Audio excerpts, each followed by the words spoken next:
합니다. 시편 143편 1절부터 6절 말씀. 시편 143편 1절에서 6절 말씀을 한 절씩 보도록 하겠습니다. 구약성경 906면 시편 143편 1절부터 6절 말씀입니다. 제가 1절 말씀 공독합니다. 여호와여 내 기도를 들으시며 내 간구에 귀를 기울이시고 주의 진실과 의로 내게 응답하소서.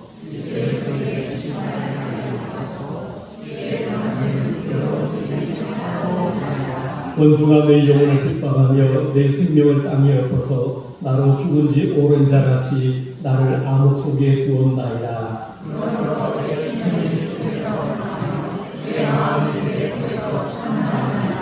내가 옛날을 기억하고 주의 모든 행하신 것을 읊조리며 주의 손이 행하는 일을 생각하고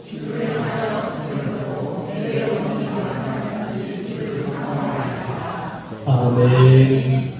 예, 오늘도 함께 예배드리게 돼서 반갑습니다. 주님 은혜 함께 하시길 바랍니다. 자, 여러분 오늘이 무슨 날인가요? 예, 믿음이 있는 분들은 주일이라고 그러고 믿음이 더 좋아지시는 분들은 초복이라고 그럽니다. 오늘 예배 마치고 친교실에 밥을 먹어봤더니 친교실이 횡해요. 다 어디 가시냐 휴무했나 그랬더니 오늘 초복이라 해가지고 마을마다 닭을 잡는데요. 예, 닭을 잡는다고 해가지고 그곳에 교인들이 많이 가셔서 오늘 마음먹고 부침개하고 그 뜨거운 열기 앞에서 부침개를 했는데 오늘 많이 남았어요. 예, 오늘 초복임에도 불구하고 다른 데 가지 않고 오늘 점심 가실 여러분들 모든 살들이 허리로 가시면 불행해지니까 영적으로 건강한 삶을 살아가시기 바랍니다. 얼마나 날이 더운지 말이죠. 저기 어디죠? 무슨 농무사에 스님들이 불공도 안 드리고 말이죠. 얼마나 더운지 밖에 다 나와 계셔. 올라가다 보니까 10명의 스님들이 다 나무들에 앉아 계시는데 그걸 보고 사사성어로 뭐라는지 아세요, 여러분? 예, 열중쉬어. 열중쉬어. 정답입니다. 열중쉬어. 왜 열중쉬어인지 아시죠? 10명의 중들이 쉬고 계신다고 해서 사사성어로 열중쉬어라고 합니다. 예. 여러분, 찝찝하고 고운 나서갈수록 한 번씩 웃고 가는 여러분 되시길 바라고요. 여러분들은 살아가면서 기분 상하거나 걱정 없이 또 신경 쓸 일도 없고 스트레스 받는 일 없이 매일매일 아주 웃으며 기분 좋게 지낼 또 상큼, 달콤, 새콤, 달콤 그렇게 사시는 분 계십니까? 살아가면서 힘들고 속상한 일은 없으세요? 네. 나는 예수님 때문에 행복해요 하면서 현재는 속상하지 않는 분들도 계시겠지만 과거에는 속상한 일들이 참 많이 있었을 거예요. 밖으로 내색은 안 하지만은 어쩌면 지금도 말이죠. 이 용암 끓듯이 붉은 끓고 있는 분들도 없지 않아 있을지 모르겠어요. 우리가 세상을 살다 보면은 속상한 일들이 참 많이 있습니다. 저는 아직도 잊혀지지 않습니다. 생생하게 아주 기억을 하고 있습니다. 몇 년 전에 아침에 눈을 떴는데 제 아내가 금방 자고 일어난 저를 보고 제일 먼저 하는 말이 뭐냐면 아니 당신은 어떻게 내 감정에 전혀 신경도 안 쓰고 잠만 쿨쿨 잘 수 있느냐 하면서 막 속이 상해 죽겠다고 합니다. 뭐가 상해 죽겠다고요? 속이 상해 죽겠대요. 그래서 제가 그랬죠. 아니 내가 지금 눈을 떴는데 무슨 말을 하느냐고 그랬더니 아내가 꿈을 꿨는데 저 때문에 속이 상해 죽겠대요. 속이 상해 죽겠대요. 무슨 꿈을 꿨느냐고 아니 왜 그러냐고 아침에 눈 뜬 나한테 왜 그러냐고 무슨 일이냐고 물었더니 꿈에서 말이죠. 제가 예전에 있었던 교회에서 권사님하고 다리 걸기 게임을 하고 있더래요. 다리 이렇게 엑스트라에 막 팔씨름을 다리로 하는 거예요. 다리 걸기 게임을 하고 있더래요. 그래서 그걸 보고 말이죠. 속이 상해 죽겠다고 하면서 아침에 눈을 뜨자마자 영문도 모르는 저한테 그냥 폭탄을 날리는데 한마디로 여러분들 못 보고 제가 먼저 갈 뻔했습니다. 한마디로 말하면 속상해서 죽겠다는 표시였습니다. 여러분 큰 일이든 작은 일이든 꿈에서든 현실에서든 이처럼 속상한 일은요, 누구에게나 다 있습니다. 다 있어요. 그러면 여러분들은 속상할 때 어떻게 하십니까? 속상할 때. 예, 보기를 한번 내볼게요. 여러분 한번, 그래, 난 여기 해당돼.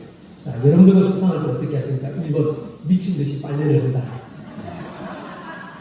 2번, 폭식을 한다. 3번, 죽은 듯이 잠을 잔다. 4번, 텔레비전이나 유튜브나 영화를 본다. 5번, 홈이 들고 가서 밭에 가서 남편 얼굴 찍듯이 땅만 파헤친다. 6번, 주님 오실 때까지 기도만 한다. 7번, 속상하는 일이 없어 잘 모르겠다. 자, 조용선 집사님 소원 하나 먼저 들었는데 몇 번의 손을 들었어요? 5번, 5번이 홈이 들고 밭에 가서 남편 얼굴 들고 가고 땅만 파헤친다. 예, 서두른 진짜 조심해야 될 것 같아요. 예. 여러분, 속상하다는 말은 스트레스 받는다 이런 말입니다. 어떤 사람들은요, 속상하다는 것을 속이 터진다 이렇게 표현하기도 합니다.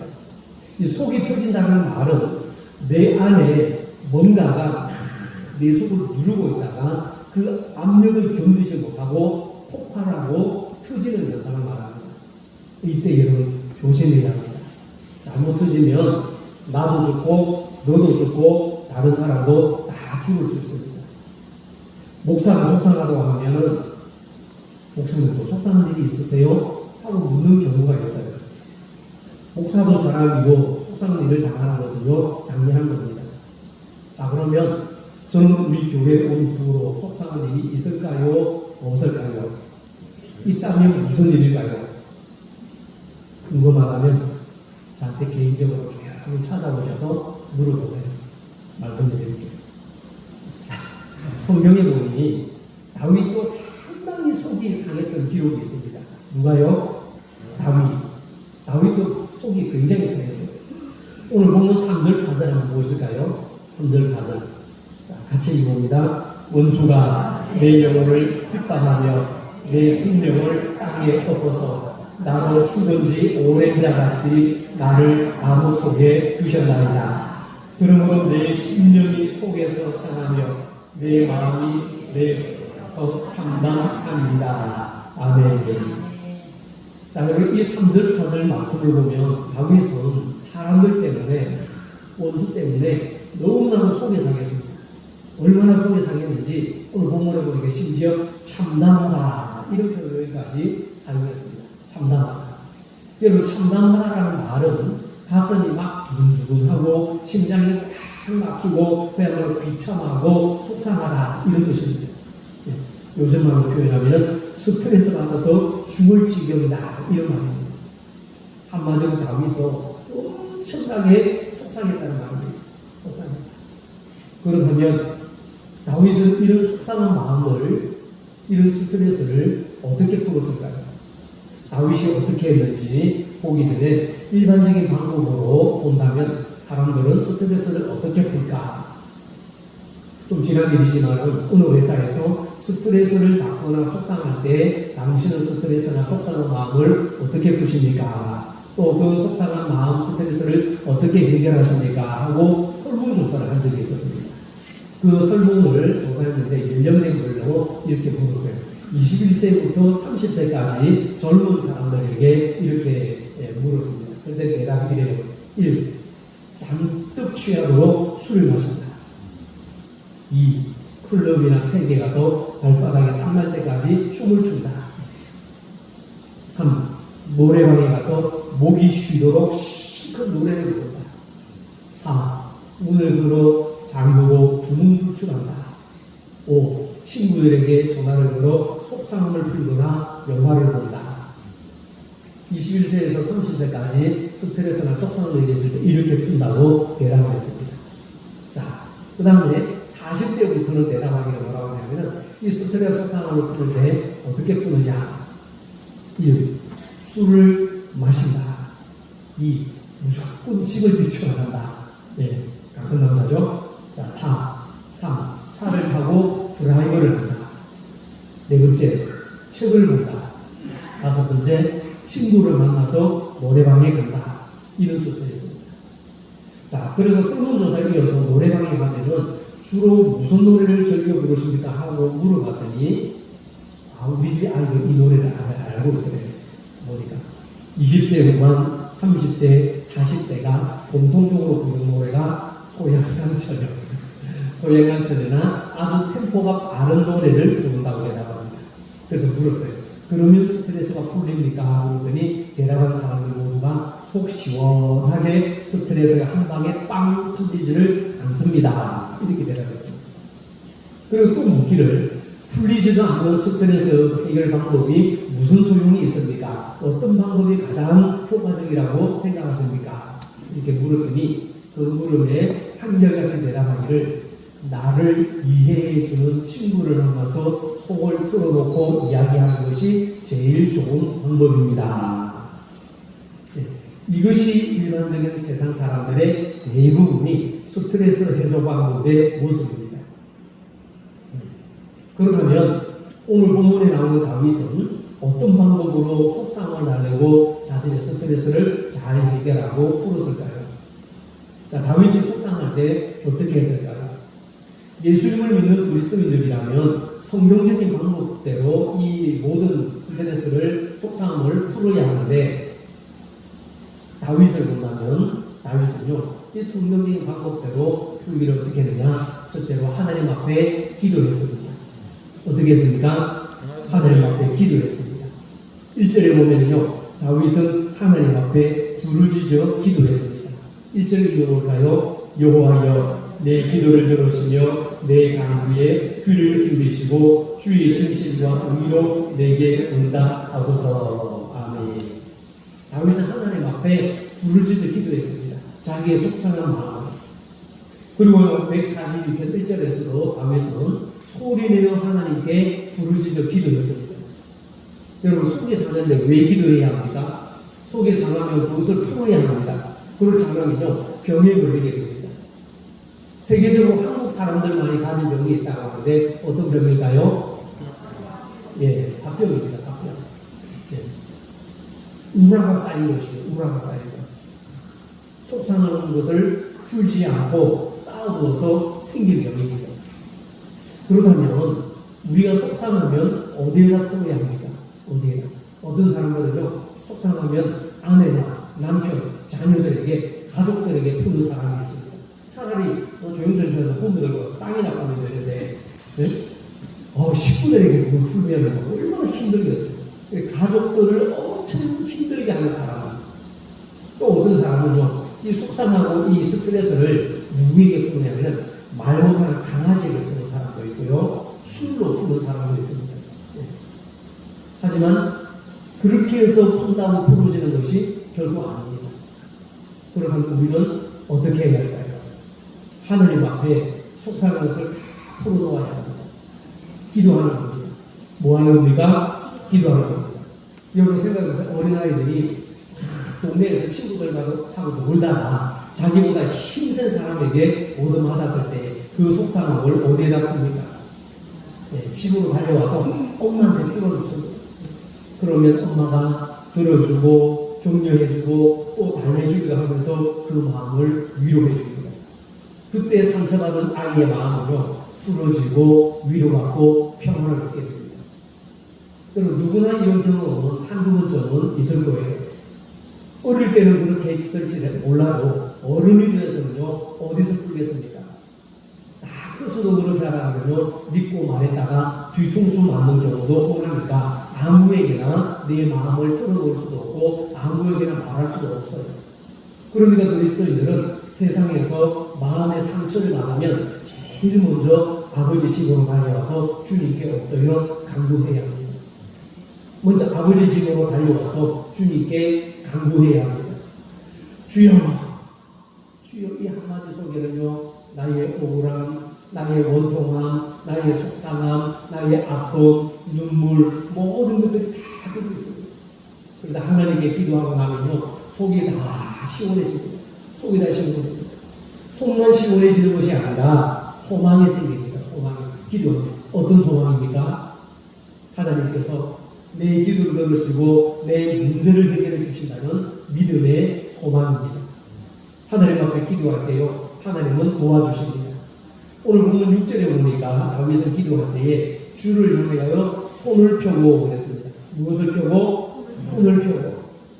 주를 향하여 손을 펴고 마른 땅같이 주님을 사모합니다. 이렇게 고백합니다. 한마디로 기도합니다. 기도합니다. 그런데 여러분, 다윗은 왜 주를 향하여 손을 펴고 기도한다 이렇게 했을까요? 왜 손을 펴고? 여러분, 손을 편다는 것은 무슨 의미가? 하나님은요, 전지전능하시고 나를 도우시는 분이시고 내 문제를 주님께서 다 아시고 해결하실 수 있다는 이런 믿음으로 모든 것을 포기한다는 것입니다. 모든 것을 움켜쥐고 있는 것이 아니라 주님께 내려놓는다는 것입니다. 이런 믿음의 표현으로 손을 펴고 기도한다 이렇게 고백합니다. 시편 146편 3절 4절 말씀을 보면 이렇게 말하죠. 귀인들을 의지하지 말며 도울 힘이 없는 인생도 의지하지 말라. 성경은 우리에게 말씀합니다.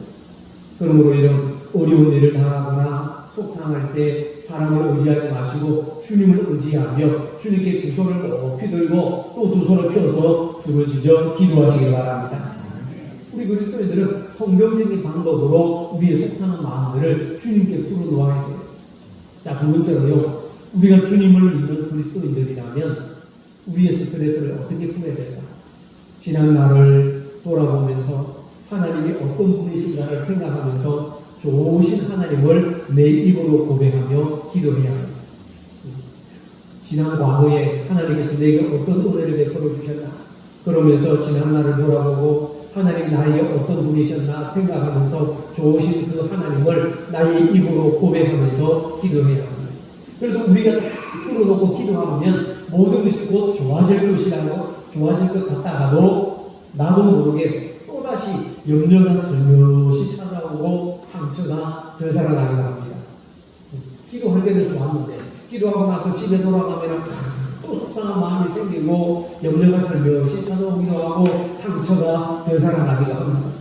여러분, 이럴 때 어떻게 해야 될까요? 5절을 한번 보실까요, 여러분? 5절을 보시면서 같이 읽어봅니다. 내가 옛날을 기억하고 주의 모든 행하신 것을 읊조리며 주의 손이 행하는 일을 생각하고. 아멘. 다윗은 기도한 후에 주님이 과거에 행하신 일들을 회상하면서 주님이 어떤 분이신가를 묵상했습니다. 그리고 하나님께서 행하신 일들을 입으로 고백했습니다. 하나님께서 내가 어려울 때 이런 일들을 해주셨습니다. 내가 속상할 때 하나님께서 이렇게 응답해 주셨습니다. 하나님께서 나에게 이런 좋은 일들을, 은혜로운 일들을 베풀어 주셨습니다. 그런 좋은 일들을 떠올리고 하나님께서 내게 베푸신 일들을 기억하면서 입술로 고백하는 것이죠. 이스라엘 백성들은요, 무슨 일이 있으면 자기 조상들에게 기적을 행하시고 베푸셨던 하나님의 역사를 더듬어 보면서 믿음의 고백을 하는 습관들이 있었습니다. 다윗도 그랬습니다. 다윗 역시 보통의 이스라엘 사람들처럼 과거에 자기 민족 가운데 자기 개인사에게 자신에게 함께 하시며 역사하셨던 하나님의 손길을 더듬어 보며 하나님께 기도했습니다. 자신이 들에서 양을 칠 때에 사자와 싸워서 이겼던 일, 사울왕이 자신을 죽이려고 막 혈안에 대해서 자신을 뒤쫓아오던 일들, 사울의 손에서 자신을 구원해 주신 일들, 또한 블레셋 군대의 싸움에서 골리앗을 물리쳤던 일들, 이런 일들 가운데서 하나님께서 함께 하심으로 그 모든 일들을 어려운 가운데서 이기고 해결하고 지내왔던 그 수많은 일들 가운데서 자신과 함께 하셨던 임마누엘 하나님을 묵상했던 것이죠.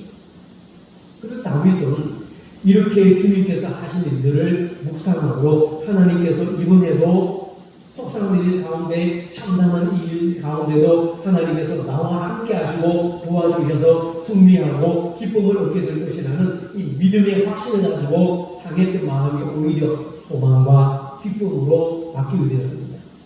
여러분, 속상한 일 있을 때, 스트레스 받는 일 있을 때 하나님께서 나에게 좋은 일들을 베풀어 주셨던 그 지난 날들을 여러분 돌아보시기 바랍니다. 그러면요, 속상한 마음도 이겨나갈 수 있는 거예요. 속상한 일을 만날 때에 세상 사람들처럼 피한다든가 믿음 없는 사람들처럼 말이죠. 하나님을 원망하고 불평한다든지 하지 마시고 하나님께서 그동안 내게 베푸시고 행하신 일들을 돌아보고 묵상하면서 하나님이 어떤 분이신가를 생각하면 하나님이 하나님 되심을 입으로 고백하는 믿음의 삶이 되시기를 축원합니다. 그래서 입술로 하나님께서 내게 베푸신 일들을 고백하며 살아가는 거죠. 그러기에 성도는 입술의 복록으로 살아가는 존재입니다. 입술을 얼마나 잘 사용하느냐에 따라서 복이 들어갔다 나갔다 보는 거예요. 그러므로 믿음의 고백과 풍성한 감사로 기도의 열매를 응답으로 체험받는 우리 성도님들 되시기를 축원합니다.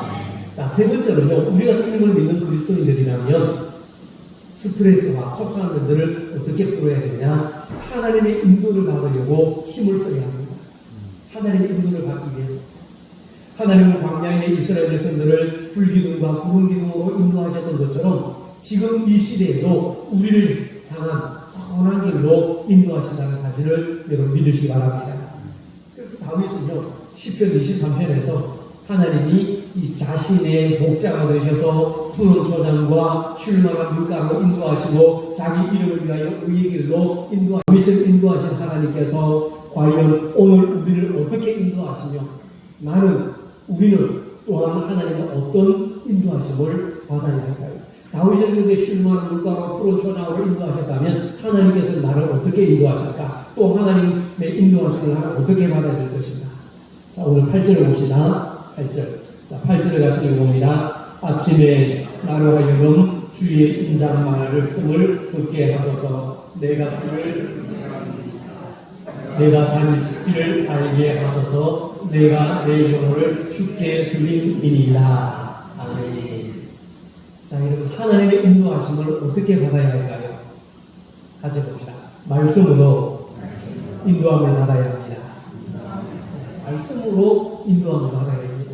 금방 읽은 8절 말씀을 보면 다윗은 하나님의 말씀 안에서 자기가 다녀야 할 길을 찾고 있다는 것을 알 수 있습니다. 하나님의 말씀은 우리 인생길의 빛이요 내 발에 등이 되는 줄로 여러분 믿습니다. 여러분 캄캄한 밤에 이 등불을 밝히면 걸어가야 할 길이 보이는 것처럼 하나님의 말씀을 읽고 듣고 묵상하고 암송하고 고백하면 말씀 속에서 길이 보이게 될 줄로 믿습니다. 그래서 여러분들이 늘 하나님의 말씀을 묵종해야 되는 거예요.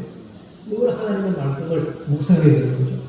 하나님의 말씀은 우리가 가야 할 인생의 길을 잘 그려놓은 지도와 같습니다. 지도. 여러분, 내 손에 정확한 지도가 있으면요, 나의 위치를 알고 내가 가야 할 길이 보입니다. 그 길을 알기 위해서는요, 말씀을 가까이 해야 합니다. 기록된 말씀, 성경을 잘 읽고 묵상해야 합니다. 선포된 말씀, 하나님의 선포되는 설교의 말씀을 잘 들어야 하고요. 계시된 말씀, 우리 주님 예수 그리스도를 잘 믿어야 합니다. 하나님의 말씀 속에서 길을 보여주시고 우리를 인도하시는 것을 여러분 믿으시기 바랍니다. 그래서 말씀을 가까이 할 때 우리 인생의 길이 보인다는 겁니다. 자, 두 번째로 우리가 하나님의 인도하심을 잘 받기 위해서는 성령으로 인도함을 받아야 합니다. 같이 해봅시다. 하나님의 인도하심을 잘 받기 위해서는 성령으로 인도함을 받아야 합니다. 자, 여러분 10절 보실까요? 10절. 자, 143편 10절 같이 읽어봅니다. 주는 나의 하나님이시니 나를 가르쳐 주의 뜻을 행하게 하소서. 주의 영은 선하시니 나를 공평한 땅에 인도하소서. 아멘. 주는 나의 하나님이시다 고백합니다. 다윗은요, 자신을 인도하시는 분이 주의 영이심을 알았습니다. 로마서 8장 14절에서 바울이 고백합니다. 무릇 하나님의 영으로 인도함을 받는 사람은 곧 하나님의 아들이라. 아멘. 하나님의 영으로 인도함을 받는 사람이 곧 하나님의 백성이요 자녀라고 성경은 말씀합니다. 그러기 우리는요, 성령의 인도하심을 받아야 합니다. 할렐루야. 성령의 인도하심을 늘 받아야 합니다. 요즘은 내비게이션이 잘 되어 있어서 길 찾기가 참 좋습니다. 그죠? 한 번도 가보지 않은 것도 내비게이션 인도를 받으면 잘 갈 수 있어요. 주소를 입력하고 목적지를 입력하고 내비게이션이 인도하는 대로 말하는 대로 움직이기만 하면 목적지에 도착하게 됩니다. 특히 남자분들은 특히 운전할 때 아내 말은 안 들어도 누구 말은 잘 들어요? 내비게이션 말은 잘 들어요. 예. 마찬가지로 우리 안에 거하시고 내 안에 역사하시고 내 안에 함께 하시는 성령께서 인도하시는 대로 성령님께서 말씀하시고 성령님께서 운행하시고 성령님께서 감동하시는 대로 따라가기만 하면 하나님께서 원하시는 목적지에 도착할 수 있는 줄로 믿습니다. 여러분 속상하거나 어려운 일을 만나거나 힘들 때 성령님을 의지하시기 바랍니다. 일이 잘 풀릴 때도 성령을 의지하시기 바랍니다. 성령님은요 보혜사이십니다. 보혜사는요 돕는 자, 조력자, 위로자, 변호자, 대변자, 협력자 이런 뜻이잖아요. 그러니까 성령님은 언제나 우리 곁에서 나와 함께 하심을 여러분 믿으시기 바랍니다. 그래서 우리를 위로해 주시는 위로자이시고 나를 변호해 주시는 변호자이시고 내가 위험에 잘 도와주시는 도움을 베풀어 주시는 분이시고 그래서 사도 바울은요 로마서 8장 26절에서 이렇게 말씀합니다. 이와 같이 성령도 우리의 연약함을 도우시나니 말씀합니다. 여러분 속상할 때, 힘들 때, 어려울 때, 짜증날 때 성령님을 부르면 성령님은 때로는 여러분 가운데 우리 가운데 위로자로 오셔서 나를 위로해 주시고 때로는 인도자로 나를 인도해 주십니다. 그러므로 여러분 날마다 말씀 안에서 성령님을 의지하면서 믿음으로 행하는 성도의 삶이 되시기를 축원합니다. 자, 이제 사고를 정리합니다. 우리는 살아가면서요 때로는 속상일도 참 많이 당하고 극심한 스트레스도 많이 받을 때도 있습니다. 인간관계로 인해서 마음이 상할 때도 있고 직분자로 인해서 마음이 속상할 때도 있습니다. 그러나 여러분 믿음의 성도들은 그럴수록 더 주님을 가까이 하는 믿음의 삶을 살도록 힘써야 합니다. 그리고 하나님 앞에 여러분 엎드려 기도하세요. 여러분 다른 기도원에 안 가도 우리 교회가 얼마나 기도하기 좋아요. 낮에는요 아무도 없잖아요. 어제 오늘 집사님이 기도를 하고 하셨는데 언제 오시는 거더라고요. 제가 이 카메라가 옆에 있어가지고 저도 예배 준비하면서 팔편 치고 카메라 볼 시간이 별로 없는데 뭐 하다 딱 보니까 없어요. 나중에 보니까 나오시더라고요. 뭐 있을까요? 땅 파고 못 내고 돈 벌었을까요? 아니면 기도했을까요? 기도했어요. 여러분 하나님 앞에 엎드려 기도하시기 바랍니다. 그리고 지난 날을 돌아보면서 하나님께서 내게 어떤 은혜를 베푸셨는가 하나님이 어떤 분이신가를 생각하고 그 좋으신 하나님을 입으로 고백하며 기도하시기를 바랍니다. 그리고 우리가 주님을 믿는 그리스도인들이라면 하나님의 인도를 받으려고 힘써야 합니다. 그러다면 우리가 하나님의 인도하심을 어떻게 받아야 할까요? 아까 말씀드린 대로 말씀의 인도함을 받아야 합니다. 성령으로 인도함을 받아야 합니다. 우리는 세상 일을 걱정하고 속상하고 스트레스 많이 받고 힘들어하는 그런 삶이 아니라 주님 때문에 기뻐하고 주님 때문에 만족하고 주님 때문에 행복하고 성령 충만함으로 주님 주시는 그 기쁨으로 충만한 삶이 되도록 여러분 늘 성령에 의지하여 기도하는 성도님들 되시길 바랍니다. 기도해야 돼요. 지난날을 돌아보면서 하나님이 어떤 분이신가를 생각하고 그 좋으신 하나님을 나의 입으로 고백하면서 스트레스 가운데서도 탈출구를 찾고 주님을 의지하면서 말씀 속에서 하나님의 인도하심을 받고 성령의 인도하심을 받으며 살아가면서 그 모든 어려움들을 주님께 내어 맡기고 능히 이겨나가는 우리 모든 성도님들 되시기를 간절히 축원합니다. 이제 주신 말씀 생각하며 함께 찬송하며 기도하는 시간을 갖겠습니다. 우리의 모든